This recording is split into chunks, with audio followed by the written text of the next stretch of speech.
И вновь здравствуйте, дорогие друзья. Четверг, 17 апреля 2025 года. В Башкортостане 9 утра.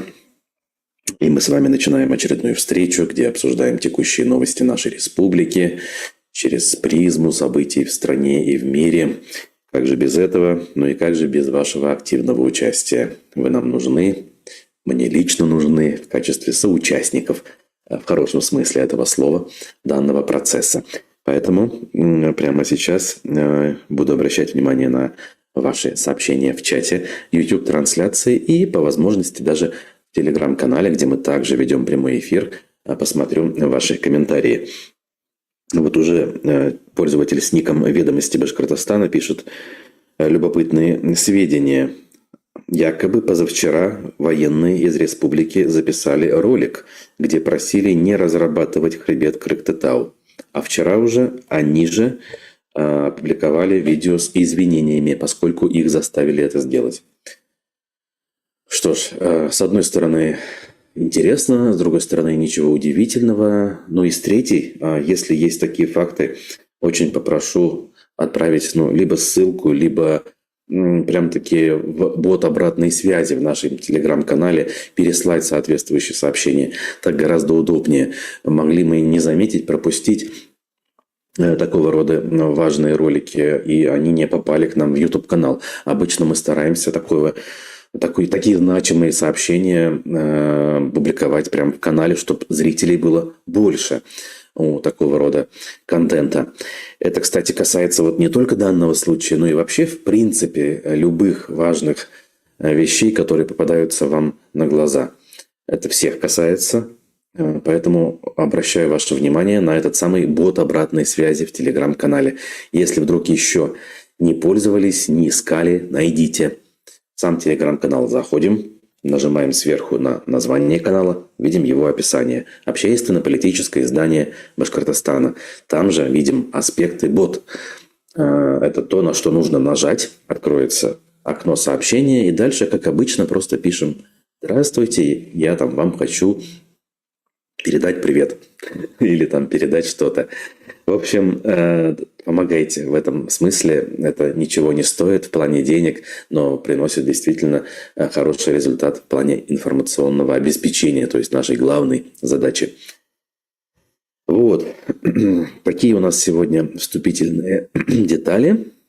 Ну а дальше мы погружаемся в новости с помощью эхо новостей по итогам дня накануне.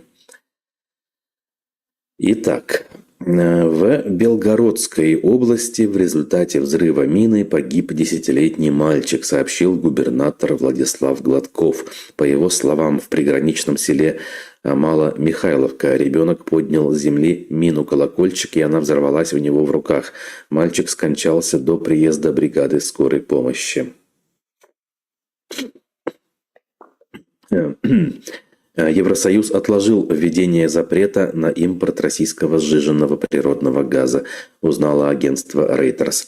По словам чиновников в Брюсселе, они опасаются, что такие ограничения могут ослабить позиции Евросоюза на переговорах с США по поводу взаимных торговых пошлин. КНДР заработала на поставках России оружия для войны в Украине около 20 миллиардов долларов, подсчитали в Институте оборонных исследований Южной Кореи. В его докладе говорится, что за отправку военных Пхеньян получил 280 миллионов долларов, тогда как 19 миллиардов за ракеты и снаряды. Отец политика Леонида Волкова, математик Михаил Волков, внесен в список террористов и экстремистов. Об этом сообщается на сайте Росфинмониторинга. В начале апреля к Волкову-старшему приходили домой силовики. По сведениям ТАСС, против него возбудили уголовное дело о финансировании ФБК. Общая сумма штрафов за ЛГБТ-пропаганду в России превысила 60 миллионов рублей, пишет «Медиазона». Издание изучило судебную статистику за прошлый год. Отмечается, что на самом деле штрафов может быть больше, поскольку эпизоды с демонстрацией ЛГБТ-символики могут быть включены в дела об экстремизме. Генпрокуратура потребовала изъять 5 квартир в Дубае у бывшего сотрудника московской ГИБДД. Как пишет газета «Коммерсант», общую сумму зарубежной недвижимости старшего лейтенанта Кузнецова ведомство оценило в 130 миллионов рублей. Инспектора ранее приговорили к 5,5 годам колонии по делу о взятках. В Грузии неправительственным организациям запретили получать иностранные гранты без согласования с властями. Соответствующий закон принят парламентом по инициативе правящей партии. Ее представители заявили, что будет положен конец практике финансирования оппозиции и неправительственных организаций из зарубежных фондов.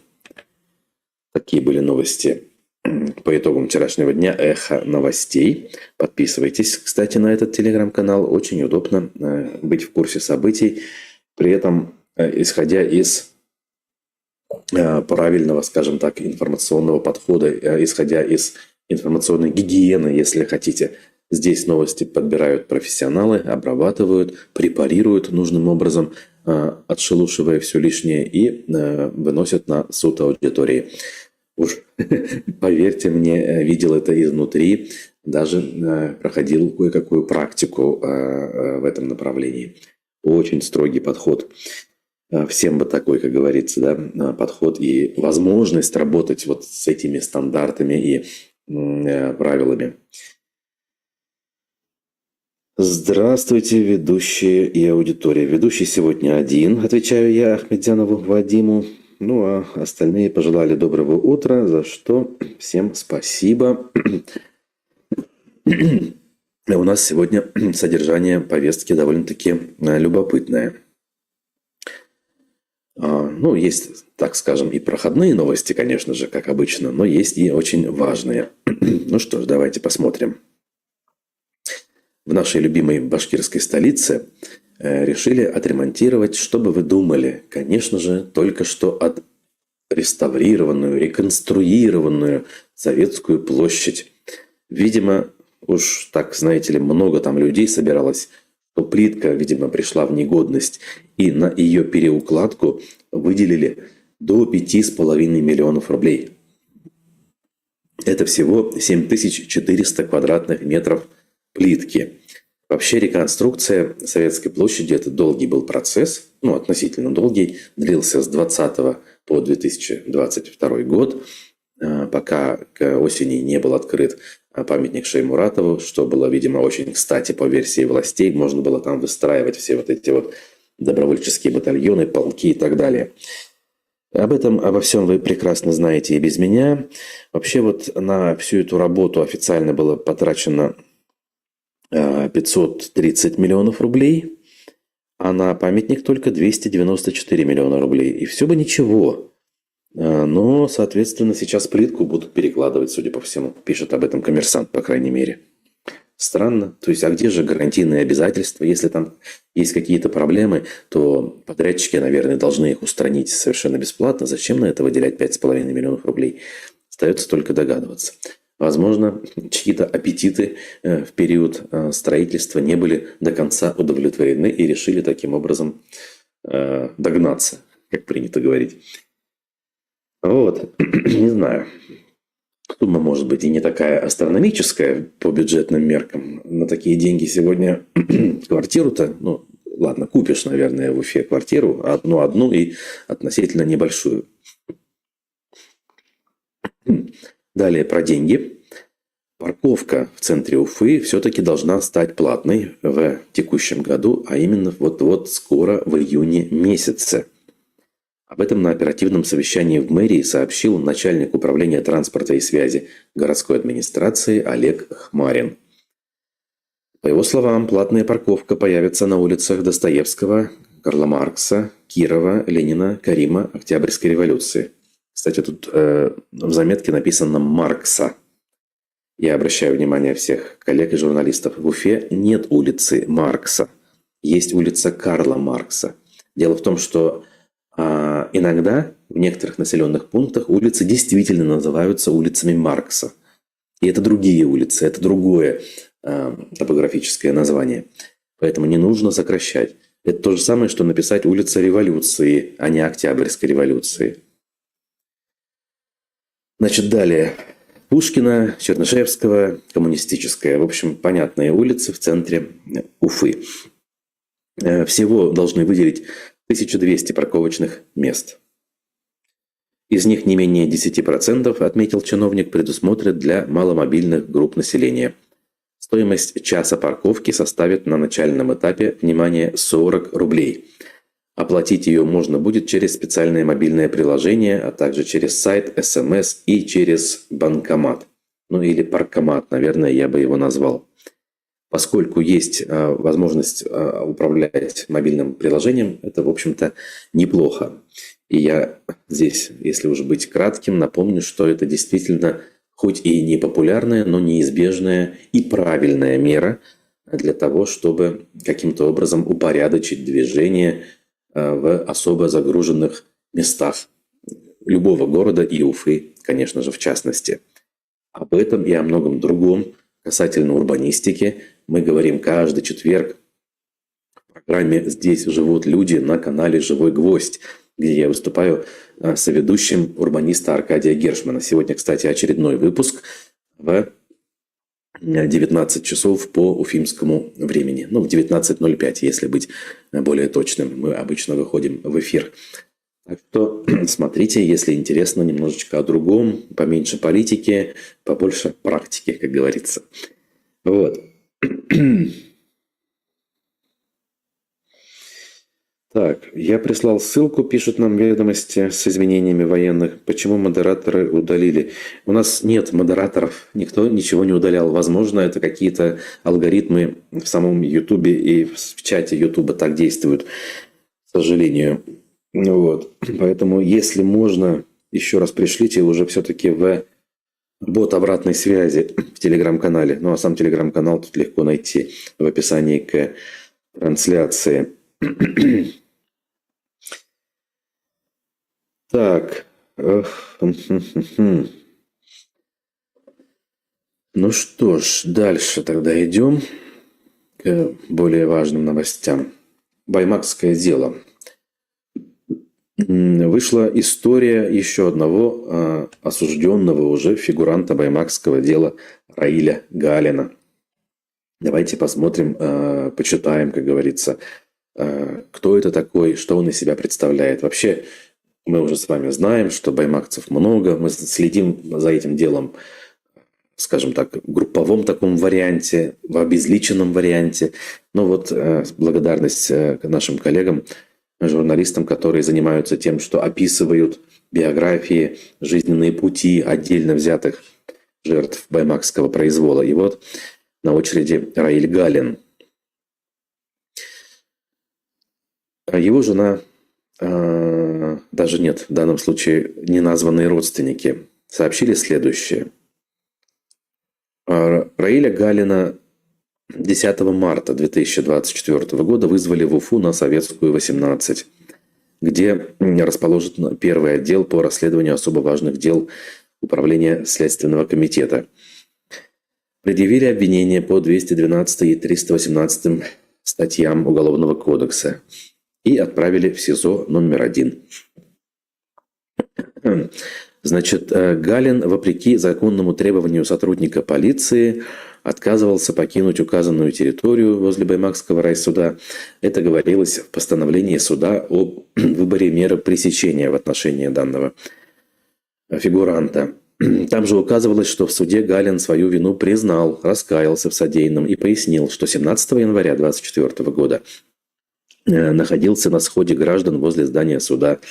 На требования сотрудников полиции разойтись не реагировал. 2 раза кинул снег в сотрудников правоохранительных органов, потом уехал домой. Такого рода признательные показания от него прозвучали. Родственники поясняют, что родился Раиль Галин в марте 1985 года в деревне Баимово Баймакского района Башкортостана. Проживал до последнего времени там же, в родной деревне. Родственники сообщали, что он также служил в армии, после чего отправился на боевые действия в Чечне, где пережил множество испытаний. Это цитата из сообщения родственников. Судя по фотографиям, размещенным на его странице во ВКонтакте в 2019 году, какое-то время он работал охранником. Его родственники после ареста рассказывали, что он трудился на пилораме. Они же писали, что в семье Галиных 4 маленьких детей – 3, 5, 7 и 13 лет. «Мы очень нуждаемся в деньгах. Я не работаю, дети маленькие, сижу дома, занимаюсь хозяйством», приводило издание «Аспекты», наше издание, слова жены Раиля Галина. «Живем на пособие, сейчас еще надо детей в школу одевать». В октябре 2024 года из сообщений родственников других обвиняемых стало известно, что дело Раиля Галина выделили в отдельное производство. Суд над Галиным и еще 4 обвиняемыми по баймакскому делу стартовал в результате в ноябре 2024 года.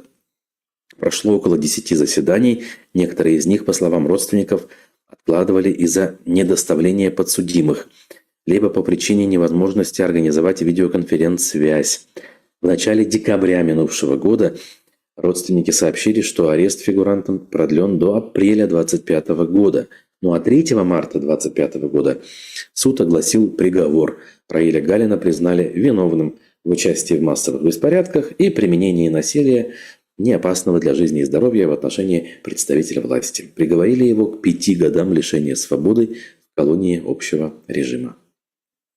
Вот такая вот еще одна показательная история, такая вот не рядовая, скажем так, но типичная для баймакского беспредела история. Как много таких историй на самом деле. Очень похожих, как буквально под копирку, переписанных, списанных друг от друга.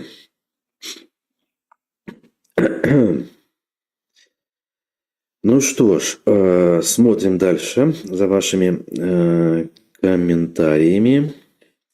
Ошибки названий улиц приводят к большим волокитам в бюрократии, сообщает нам Фируза. Да, это так. ИБ нам пишет, что Галин обычный парень, в детстве играли вместе. Вот как. Даже знакомые узников у нас здесь присутствуют. Спасибо, что вы с нами. Азат спрашивает, будет ли в будущем в Баймаке установлена мемориальная доска о событиях, в том числе с упоминанием Рифата Даутова. Как вы считаете? Ну, когда я представляю себе период или в моменты оптимизма, то, как в будущем что-то будет меняться, в том числе и в связи с топонимикой, я, конечно же, представляю такого рода вещи. Про Баймак еще отдельно не думал. Но абсолютно это логично и уместно. Мемориальная доска должна быть буквально на здании Баймакского районного суда. Как минимум о самих событиях, которые там произошли. Вот. А где ставить табличку или монумент в память о Даутове и одновременно в поддержку всех узников, это отдельный вопрос, мне кажется, общественность могла бы заняться обсуждением этого. Не сейчас, конечно. Но зачем обсуждать то, что невозможно? Ну, а тогда, когда откроется вариант для этого, конечно же, не только памятная табличка, но и название улицы может быть не везде, не в каждом населенном пункте, как это было при советской власти, но где-то точно, я не знаю, в Баймаке. Я вот не помню, откуда родом, собственно, Рифат Даутов. В родном селе или городе, это точно. Это все абсолютно правильно в данном случае и ожидаемо. Вот. Доброго утра желает всем Вадим Беляков, наш замечательный друг и товарищ, который лучше всех из тех, кого я знаю, разбирается в сфере жилищно-коммунального хозяйства. Не выйти ли нам с ним в эфир как-нибудь для того, чтобы обсудить последние новости? Пишите, друзья, что вы об этом думаете. А я двигаюсь далее к новости от Рауфы Рахимовой. В данном случае новость с однозначным печальным и негативным окрасом. Рауфа Гареевна сообщила, что закрывает фонд «Изгелек». Благотворительный фонд «Изгелек» – это второй ее проект, который существовал в последние годы параллельно с медиабизнесом, то есть параллельно созданием Пруфы. и занимался помощью тяжело больным детям, привлекая для этого средства меценатов. Я сам в свое время был, ну, если не амбассадором, то как это называлось? Помню, акцию они устроили.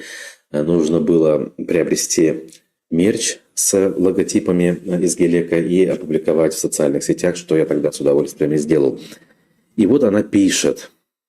Сегодня мы с президентом фонда приняли вынужденное и мучительно тяжелое решение.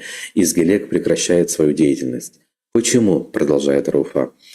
Потому что власти Башкирии фактически запретили нам помогать тяжелобольным детям. Сначала негласно, потом напрямую, пишет она. Нашим меценатам дали понять, помощь фонду Изгелек под запретом. Благотворительный фонд «Урал», один из ключевых наших партнеров, то есть фонд, созданный Рахимовым, да, и ее дядей, первым столкнулся с этим давлением. То есть даже на фонд «Урал», получается, они могут себе позволить давить. Сегодня такое же жесткое предупреждение получили и другие благотворители. Мы надеялись на здравомыслие. Я обращалась к министру здравоохранения Айрату Рахматуллину официально и неофициально. Напоминала о клятве Гиппократа, о детях, которые остались без шансов на лечение. Просила, умоляла, но он остался глух. Ну, боюсь, в данном случае Рахматуллин совершенно бессилен. Кто такой министр здравоохранения Айрат Рахматуллин, чтобы принимать политические решения? А решение о давлении на фонд Изгелек, безусловно, политическое. Тут в системе принятия решений у власти, конечно же, не присутствовали никакие аргументы, связанные со здоровьем детей. Потому что если бы они присутствовали, уж извините, фонд нужно было бы поддерживать, а не давить на него, чтобы он закрылся.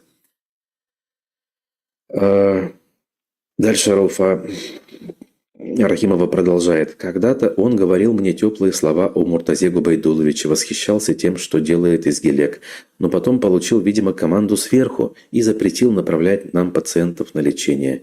И сегодня десятки и сотни детей, чья жизнь могла бы быть спасена, остаются без помощи. Как это ужасно на самом деле, но опять же я тут добавлю, даже если конкретный министр отправлял распоряжение в подведомственные ему больницы, то, скорее всего, он исполнял приказ сверху. Тут нет никаких сомнений. Да, конечно, это никак не оправдывает его действия. Иной человек, который принял бы решение, что это противоречит его принципам, ушел бы тут же в отставку, например. И не только иной человек, а участник иной системы власти, скажем так. Ну и вы и сами прекрасно понимаете, о чем я. Но у нас так не принято, у нас можно закрывать глаза, а потом их широко открывать, оправдываясь, ой, это не я сделал, это у нас тут система такая, приказы такие я получил и не мог от них отказаться. В общем, удручающая новость, которая показывает всю людоедскую сущность нашего политического режима, которому совершенно не важно, кого приносить в жертву и в каком количестве приносить в жертву, лишь бы оправдать собственные действия по закручиванию гаек, по ликвидации свободы слова и устранению неугодных. Именно здесь, именно в случае с Рауфой Рахимовой и уже в связи с ее вторым проектом, совершенно не политическим, а благотворительным проектом Изгелек, мы увидели все эти принципы во всей красе. Действительно, бороться, сопротивляться в данном случае, наверное, смысла не имеет. И стоит лишь, наверное, поблагодарить в данном случае за эту конкретную работу ее и ее единомышленников. Так, дальше. Азат пишет. Я знаю, как вы относитесь к теориям заговора. Я сам не сторонник и не люблю, когда их мусолят. Однако хотел узнать мнение о часто упоминаемых двойниках, тройниках Путина.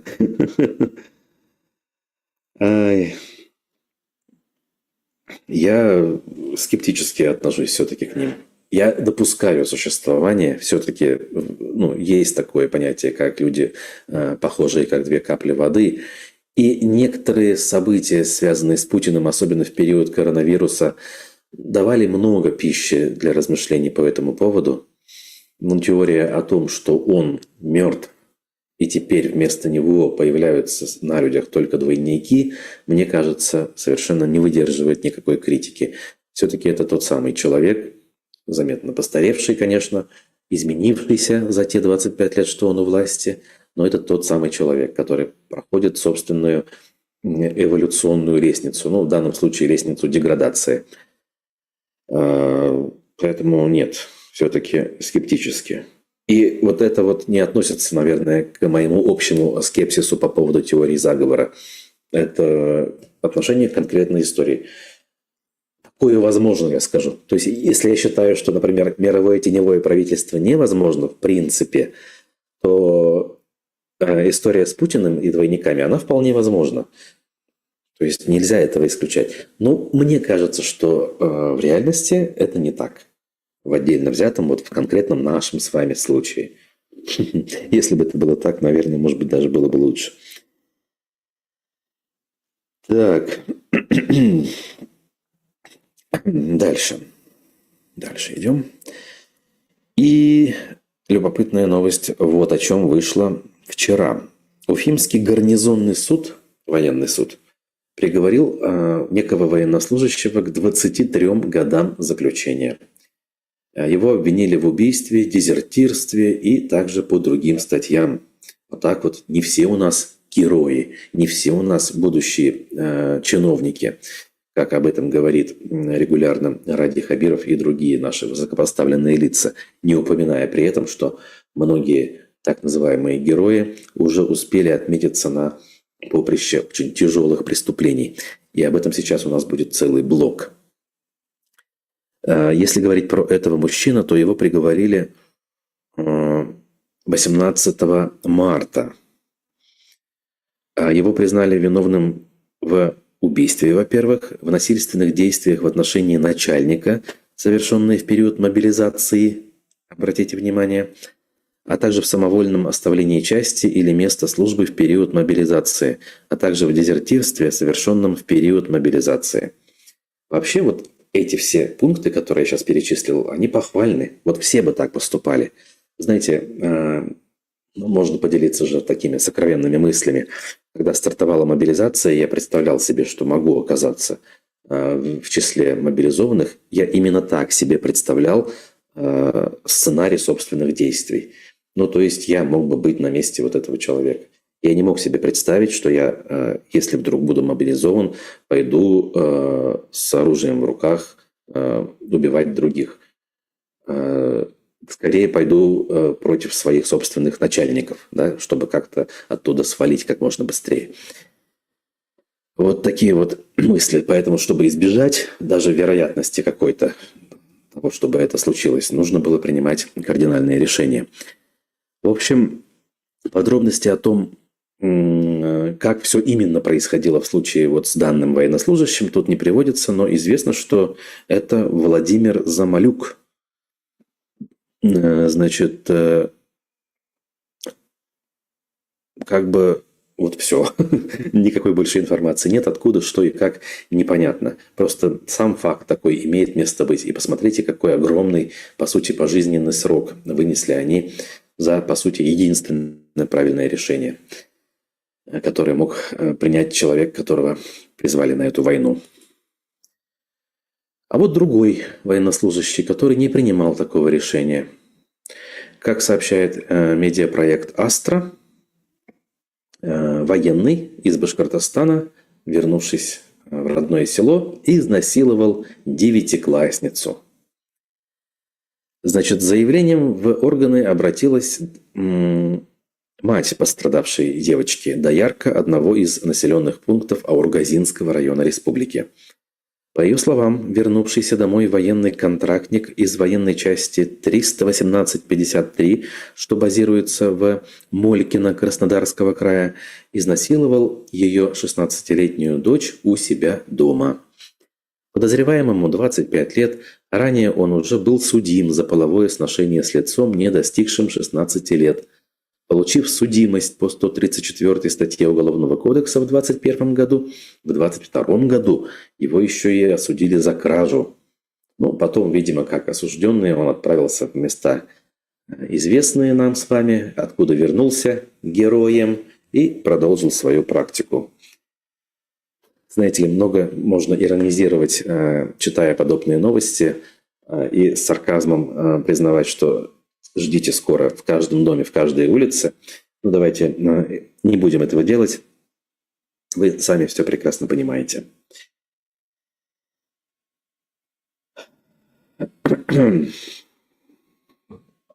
Дилара Китаева задается вопросом, в чем дети виноваты. О ком вы, кстати, говорите в данном случае? О каких детях? Вы, наверное, о фонде «Изгилек» пишете. Да, конечно, мы понимаем, что дети ни в чем не виноваты, и когда страдают из-за глупости, дурости взрослых, дети – это хуже всего. А дети, кстати говоря, самая беззащитная категория. Ну, давайте скажем очевидные вещи. И вот эта девочка, 16-летняя, изнасилованная, она для чего вообще пострадала в этой истории? Мы же можем предположить, что если бы осужденный насильник сидел бы в тюрьме, наверное, ее бы никто не изнасиловал. А если бы он не сходил на войну и не вернулся героем, он бы не чувствовал себя таким безнаказанным и тоже бы ее не изнасиловал. Вот отдельный пример того, как страдают дети. А уж сколько детей остаются сиротами, а сколько детей, извините, гибнут. А давайте вспомним последние ракетные атаки на мирные украинские города. Да и в российские города. Вот сегодня новости мы читали, мальчик подорвался в Белгородской области на мине. И не важно, кто эту мину оставил, важно, кто это все развязал. В каждой смерти, в слезах каждого ребенка виноват один человек и все, кто ему сочувствуют.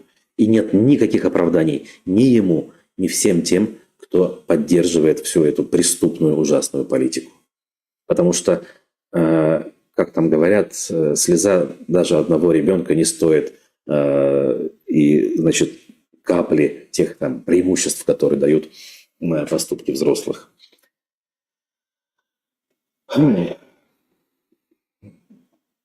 Вот поэтому соседи забирают свою десятиклассницу, дочь, из всех дополнительных и репетиторских занятий, боясь таких насильников, пишет Стобавовна, имея в виду, видимо, своих соседей и дочь, десятиклассницу, то есть 16-летнюю. И их можно понять. Их можно понять. Не каждый день такого рода новости мы получаем. Ну, знаете ли, наверное, даже не потому, что этого не происходит каждый день, а просто потому, что мы об этом, к сожалению, не узнаем. Некоторые новости вот становятся достоянием общественности. И за это спасибо, скажем, независимым журналистским проектам, каковым является «Астра», наверное, иностранный агент, враг народа и так далее. Давайте скажем на всякий случай. Хотя я не знаю точно. К другим новостям. Опять же, продолжая тему детей, но здесь вне военного контекста, о том, как сами дети порой тоже ведут себя нехорошо. Но опять же, это, мне кажется, процесс естественный, который всегда был и никуда не денется. Школьницу в Республике Башкортостан унизили и избили прямо на камеру. И злоумышленники, соответственно, это видео зафиксировали. К счастью, когда эти камеры появились, потому что это замечательный способ обнаруживать такого рода инциденты и потом привлекать негодяев к ответственности. Несовершеннолетние девочки, при этом не мальчики, избивали и унижали свою односельчанку. По словам одной из участниц травли, девочка обзывалась и гуляла с ее братом. Теперь этим инцидентом заинтересовалась полиция. Ну, то есть они таким образом, видимо, решили девочку проучить за то, что она обзывалась, ну, если верить словам. А все это произошло в Инзере Белорецкого района. Значит, здесь видно на этом видео, что по указке вот этих вот издевающихся одноклассниц, там, я не знаю, или ровесниц, унижаемая девочка представилась в начале на этом видео, а потом извинилась со слезами на глазах. Все это очень печально и больно на это все смотреть, но, опять же, не нужно быть ханжами и думать о том, что вот все как плохо стало теперь в нашей жизни. Такое было всегда, еще раз. Я помню в своем детстве такое же, и знаю по рассказам своих более старших братьев и сестер, и родителей, и дядь, теть, что такое было всегда. И не нужно здесь сгущать краски и говорить, что у нас какие-то не такие ныне дети. Скорее взрослые, конечно, которые допускают формирование такого рода задатков у своих детей. Вообще, как правило, таких вещах виноваты только взрослые. Дети очень глупые. Почему они всегда выкладывают это? Задается риторическим, по сути, вопросом Азат. Ну, хорошо, что выкладывают. Вот узнаем об этом. Хоть можно будет пресечь, как-то призвать к ответу виновных. Может быть, о чем-то задумаются. Лишь бы ответы были вот эти адекватные, опять же. Да, решения принимались вменяемые и справедливые. Такие, которые приводят детей к умственному процессу, чтобы они осознавали ущербность такого поведения. Большинство и так поймут, когда вырастут, поймут и будут сожалеть, и стыдно им будет. Но хотелось бы, чтобы это было быстрее, процесс осознания. Вот здесь важны грамотные взрослые рядом, которые не просто накричат и побьют, и там штрафы выпишут, но как-то поговорят в конце концов. Это вообще сложное искусство. Я и по себе знаю, что рассуждать легко, а на практике это все применять намного сложнее. Но стараться надо, в конце концов. Стараться надо. Так. Моей 15, учится во вторую смену, тоже забираю. Без меня никуда не ходит. Объяснила, что у меня страх из-за таких новостей. Еще одна наша зрительница с ником М пишет. Я вас понимаю. Хотя какой-то ужас, да, в таком возрасте ходить под присмотром родителей. Мы в так называемые лихие 90-е совершенно ничего не боялись. В 15 лет ночами ходили по улицам. И вообще делали все, что хотим. В 15 лет мы считали себя взрослыми абсолютно. Дискотеки ночные. Ну, не ночные клубы, какие там клубы в селе. Ну, в общем, сами прекрасно понимаете. Ой, от милиции убегали. Но, по крайней мере, если мы чего-то боялись или остерегались, то парней там из другой там, деревни или каких-то своих старших обидчиков боялись, но никак не насильников. Ну, это касалось и девчонок тоже. Девчонки ведь тоже гуляли без страха и упрека. Так, у нас любители коррупции могут сейчас заинтересоваться, потому что проректора, прошу прощения, нефтяного университета в Уфе обвинили в махинациях со студентами-мигрантами. Так себе история, конечно, но показательно. Следствие считает, что из-за этого, из-за действий проректора, в стране незаконно оказались 19 уроженцев Туркменистана. Вот так вот. Значит, а вот эти вот уроженцы Туркменистана, работая... нет, уроженцы Туркменистана в кавычках успешно сдавали экзамены и получали разрешение на проживание в России. Значит, руководитель секретариата приемной комиссии Денис К., также проректор, да, соответственно, со стажем в 13 лет, все это дело прокручивал. С июля 23 по апрель 24 года он принял в университет не менее 19 уроженцев Туркменистана, увеличив их вступительные баллы. Не просто так, как считает следствие, а, значит, получил денежное вознаграждение за взятки.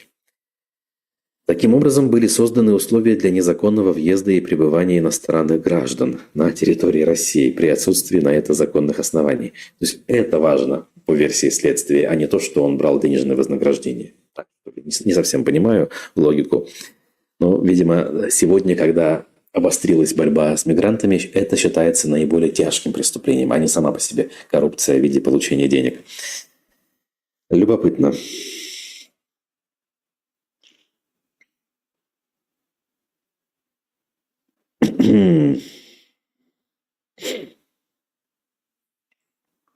Так. У меня девушка учится на психолога, пишет Азат, тоже всегда мне всякие тесты и другое делает, пишет диссертацию о тюремной психологии, если честно, неохота, чтобы потом работала в тюрьмах. Вот моя личная боль. Да не беспокойтесь, мне кажется, человек цельный, скажем так, он от этого никак не деградирует, не деформируется в профессиональном смысле. Опять же, мы же, как я полагаю, ведем речь не про российские тюрьмы в данном случае, скорее всего, если говорим про Азата и его девушку. Так. В Европе другие тюрьмы, вот пишет в догонку Стобавовна. Там психологи нужны. У нас коренным народам запрещают писать письма на родном языке. Вот о чем надо было трезвонить Карамурзе. Да, конечно, в неудачную позицию он попал, но я продолжаю надеяться, что это всего лишь по случаю сказанная часть из мыслей. Мы с вами понимаем, что за короткий период не всегда получается исчерпывающим образом озвучить все, что ты думаешь по отдельному вопросу. Ну и по себе это знаю. Всякий раз. Вот у меня здесь вроде бы и времени довольно много, и никто не мешает. И ты можешь высказать вот со всех сторон как бы все, что думаешь по отдельному вопросу. Но нет, я всегда себя ловлю на том, что не договорил, и человек может недопонять, сформировать превратную, значит, формировать превратное мнение по поводу моей позиции, потому что просто я не смог до конца донести все, что я думаю по отдельному вопросу. Убежден, что у Карамурзы именно так. Более того, даже если не совсем так, то это человек, с которым можно работать, грубо говоря, кто-то должен с ним сесть, показать, рассказать. Если он не знает о том, что, ну, например, запрещают башкирам писать письма на родном языке, как можно его обвинять в том, что он об этом не говорит? Вот ему надо об этом сообщить. Если кто-то скажет, что Карамурза, опять же, это условный Карамурза, обязан сам все знать и изучать, ну, он, наверное, старается, но объять необъятное невозможно. Опять же, велика Россия, как бы это пошло не звучало в данном случае. Вот. Она в Праге учится, пишет Азат. Прага замечательная, да, вот где надо учиться. Если бы я, например, владел английским, я бы тоже мог сейчас там учиться на каком-то там замечательном чем-то там мне предлагали, и ничего для этого не нужно было, просто знать английский. Беда с этим, конечно. Так. Ну и возраст, наверное, не тот. С другой стороны, никогда не поздно, говорят, учиться. Так, ну что у нас еще осталось совсем? Мы должны с вами сказать про Абзелиловский район. Мы о нем, наверное, больше и больше будем говорить. И вот тут на фоне наших с вами разговоров о том, что русская медная компания, в руководстве которой присутствует Тимирбулат Каримов, я напомню, это внук Мустая Карима, она может начать разработку меди на хребте Крыктытау. И мы понимаем, что сейчас мало что ей может в этом помешать. Но это не значит, что неравнодушные жители республики и все, кто им сочувствует, должны опустить руки и ничего не делать. Нет, мы так делать не будем, да? Так вот, Башинформ, ну и другие СМИ сообщили, что на фоне всего этого глава Абзелиловского района ушел в отставку. Казалось бы, что случилось? Официально Ильдар Нафиков ушел по собственному желанию. А Ильдар Нафиков – это, ну, скажем так, человек более или менее лично мне понятный. У него есть родной брат Салават. Мы вообще хорошо знакомы лично. Ну, скажем так, хорошие ребята. Ну, вот по жизни нормальные мужики. Адекватные, вменяемые. И что-то мне подсказывает, что Ильдар Нафиков все-таки был из тех, кто, ну, есть, кто, в общем-то, относится нормально, да, с любовью к своим родным местам. И, скорее всего, перед ним поставлена задача, ну, скажем так, вести работу в сторону разработки. То есть давить протест, гасить местных жителей, активистов и всячески пропагандировать полезность этого дела. Опять же, это оценочное суждение, я лишь предполагаю, но как-то все очень подозрительно в этой ситуации выглядит. Нафиков работал, неплохо работал все последние годы на своей должности. И, как пишет Башинформ, о дальнейших планах Ильдара Нафикова не сообщается. Значит, обязанности главы администрации возложены на его первого зама Руслана Халилова. Будет ли он дальше главой администрации, неизвестно. Скорее всего, главой администрации будет тот, кто безоговорочно присягнет государству и пообещает делать все возможное против местных жителей, чтобы те заткнулись и не мешали разработке хребта Крыктытау. Как-то так все это выглядит. большому сожалению. Вот, это на текущий момент то, что мы с вами можем констатировать из новостей. А Фируза пишет, что я еще молодой, никогда не поздно, если есть желание. Ну вот-вот 43 стукнет, не знаю, и английского языка нет, опять же. Ведь я человек, который никогда не собирался уезжать куда бы то ни было. Как бы ни было плохо, я все-таки рассчитывал жить и пытаться изменить жизнь к лучшему внутри. Ну, просто то, что случилось с войной, это уже из ряда вон, да, это не входило ни в какие сценарии и планы. Мы уже сегодня с вами вспомнили, да, те мысли, о которых я делился в начале. Я не мог этого допустить, я должен был уехать. Вот. И поэтому у меня нет языков, я не парился. То есть я понимал, что не предстоит мне заниматься какими-то международными встречами, выступлениями. В туристических поездках редких это особо не нужно. Ну, в общем-то, не напрягался я в изучении языков. Ну, вот как оказалось, зря. И Германию, тем более, никогда не рассматривал. То есть мысли же всякие в голове крутятся. Ты думаешь, ну а если все-таки случится когда-то, куда бы ты уехал? Ну, список мог быть там какой-то приличный, но Германии в этом списке не было. И вот я здесь. Это, как там говорят, про «рассмеши Господа», да? Рассказав ему про свои планы. Это вот про меня. Какой уровень немецкого? Да никакой. Я вот на курсы начал в январе ходить. И только-только вот у нас уровень А1 заканчивается вроде бы. Будем тест писать на днях. Посмотрим. Уважаемый ведущий Руслан и присутствующая аудитория, всем спасибо за прекрасно проведенный утренний эфир. Фарваз Зурахмет за такую оценку. Тут еще маленькая новость, это проходная и дежурная. Начинается в Уфе сезон навигации, если вдруг кого-то это задевает. А это у нас 79-й официально навигационный сезон. В этом году будут работать 3 паромные переправы: Трамплин, Сипайлово и Дудкино. Также запустят 1 городской маршрут Сипайлово-Зеленый мыс Сипайлово. Переправой Казарес садоводы смогут начать пользоваться с 1 мая. Это на Белой, в районе Нижегородки. С середины мая, как спадет уровень воды, планируют запуск грузопассажирской переправы ДОК. Ну, то есть довольно много у нас, оказывается, водного транспорта, скажем так, вокруг Уфы. Вот так вот живешь годами и особо не знаешь, что это есть, что люди активно пользуются. Особенно садоводы, конечно же, прежде всего пенсионеры. Пусть пользуются, пусть работает. Маме 85, она до сих пор помнит азы немецкого языка школьной программы, пишет Стобавовна. Это правда, никогда не поздно, пишет Рада.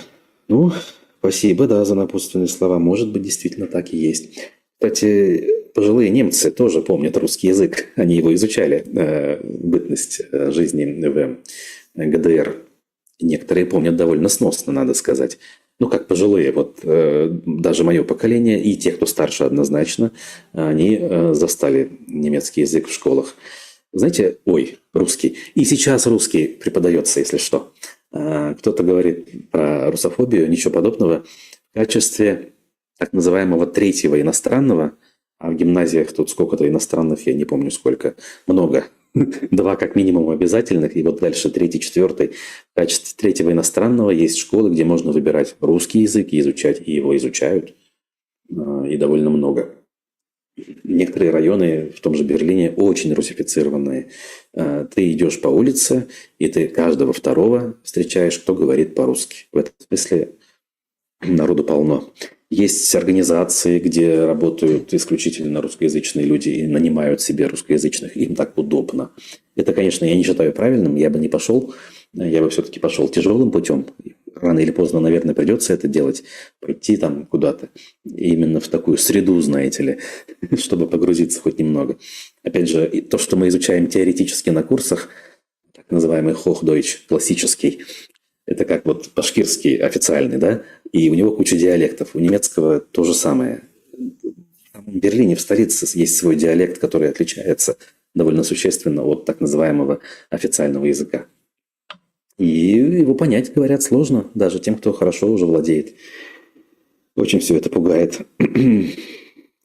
Бывал ли я в Западной Германии, спрашивает Азат. Ну как же, я там год с лишним прожил до того, как попал в Берлин. В Западной Германии, в самой что ни на есть западной, под Штутгартом, жил прямо рядом с заводом Mercedes-Benz в городке Зиндельфинген. Прямо классика, да, жанра. Мерседес, Западная Германия, завод, предприятие. С точки зрения такого жителя, как я, разницы я не чувствую. То есть, наверное, это чувствуется визуально, да, конечно. То есть, советской архитектуры там нет. Там много вот этих вот фахверковых домов из деревянных рам, забитых глиной. Вот. Американская военная база была неподалеку, видел я ее по звездам. Здесь, наверное, таких нет, как предполагаю, но, по крайней мере, не встречал. Вот. С точки зрения других вещей разницы я не вижу никакой. Ну, как, опять же, никакой. Если едешь на поезде по земле Баден-Вюртемберга или по Баварии, ты каждый населенный пункт можешь загуглить, ну, там, название, видно, там, чуть ли не деревня. И эта деревня обязательно будет отмечена тем, что там есть что-то, о чем ты знаешь. Вся промышленность, все мировые вот эти бренды из Германии, они все там. Здесь ничего этого нет на Востоке. Буквально деревушка на 10 тысяч человек, смотришь, ага, а здесь компания Кёрхер базируется, например. Так было у меня вот в Баден-Вюртемберге. Дальше едешь городок, там, Вальденбух. Ага, здесь штаб-квартира шоколадной компании Ritter Sport. Я на завод даже ходил и в музей, там знакомые жили. Дальше едешь, там, я не знаю, вот Азату, наверное, известно, компания TeamViewer. Есть этот самый система удаленного доступа. Раньше была популярной TeamViewer. Так вот, штаб-квартира ее оказалась в маленьком каком-то городке на западе Германии. И там вот оно везде так. И это прикольно. Ты понимаешь, что никто не тянется в столицу, компании живут в своих маленьких городках, им там удобно, комфортно, и вся местная округа работает на них, и они счастливы там жить и никуда не торопиться. И когда ты говоришь кому-то, что собираешься в Берлин переехать, они вот так у виска крутят. Большинство из них никогда здесь не были и не планируют. То есть у них нет культа столицы. Столица – это какой-то город смрада, по их мнению, да, засилье мигрантов, грязи и прочего. Ну, а мигрантам прикольно. Здесь относительно свободно, меньше вот этих норм и правил, меньше консерватизма, присущего немцам. Вот такой Нью-Йорк в миниатюре. Это я так сам придумал по ходу дела, чтобы было понятно. Не знаю, насколько это всем интересно, но раз Азат просил, я ответил. Отличается ли шоколад Риттерс от нашего? Нет. Знаете ли, тот, который продается в России, он выпускается ровно здесь, на этой фабрике. Это тот случай, когда производство не перенесено. И даже журналисты какие-то спрашивали у руководства Риттерспорта, а что же вы не ушли с российского рынка? Они сказали, мы, значит, детей кормим, а дети ни в чем не виноваты, поэтому мы не уходим. Вот.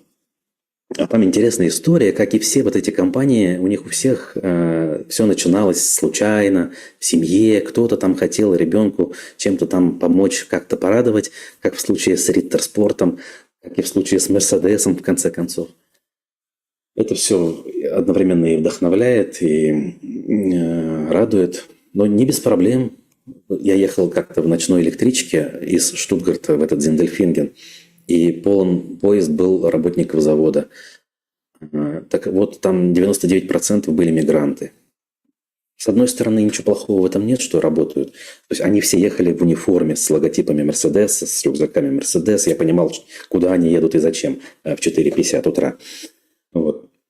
То есть работать особо некому. И нам даже вот эти центры занятости, куда мы сразу по приезду обращаемся, ну, это норма такая, за пособием, тут же говорили, что потенциально можно вот на завод пойти, потом сдав язык, там, получив или подтвердив собственную профессию, на заводе всегда есть рабочие места. Вокруг всегда ездили машины, обклеенные газетами, экспериментальные вот эти вот новые кузова там и так далее. Любителям Мерседеса, наверное, там было бы очень интересно. Вот. А вокруг при этом активный разнообразный животный мир. что интересно, животные здесь дикие не боятся людей, они всегда вот в гуще событий. Лисы, зайцы, косули – это прямо они по деревням, по городам ходят и не удивляют никого. Но более крупных животных, наверное, особо не встретишь, их, наверное, мало. Хотя у Берлина на гербе символ медведь. Бурый медведь, наш привычный башкирский медведь. Вот. Турки, спрашивает Тубавовна, да, преимущественно они. Но, знаете, внешне сложно отделить турка от палестинца там, или от афганца даже. Вот у меня в группе на языковых курсах есть ребята из Турции. Голубоглазый блондин даже есть. Абсолютно такой русский парень визуально. Ну ладно, не русский. Ну давайте так, мариец, скажем так. Нам, наверное, из Башкирии будет больше понятно. Вот. А сидят рядом турок, афганец, и имена, там, знаете, Абдулла, Мухаммед, во многом даже имена пересекаются. Удобно. Но уж некоторые слова, счет, например, цифры абсолютно одинаковые. Удобно в этом смысле. Ну что ж, если интересно на эту тему говорить, будем возвращаться к подобного рода отвлечениям. А пока я буду заканчивать. Спасибо. Спасибо за внимание, друзья. Про лайк не забудьте, это важно, это нужно. Увидимся с вами на этой неделе еще завтра. По плану, как говорится. Будьте здоровы и всем пока.